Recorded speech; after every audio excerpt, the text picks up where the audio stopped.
Usap-usapan ngayon sa social media ang pagpapahiya ni Jack Rotatip. Hinayupang to? Pinahiya mo pa si Michelle D? Hindi ka na nakontento sa ginawa mo sa kanyang cooking show?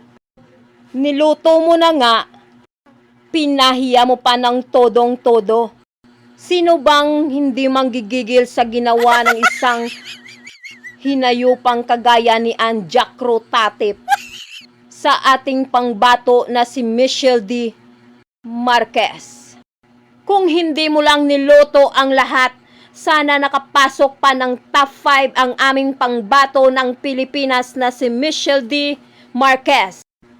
Makikita sa larawan na lumapit ang isang babae sa kayan para magbulong-bulungan. Walang kaalam-alam ang ating pambato na siya na pala ang pinagbubulungan ng tatlong to para paalisin sa isang show.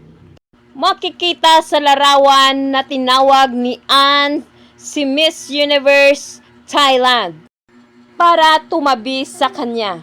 Halatang halata talaga na favoritism niya si Thailand girl. Sa ngayon, inaalam pa ang buong detalye at pangyayari sa naganap na Miss Universe 2023.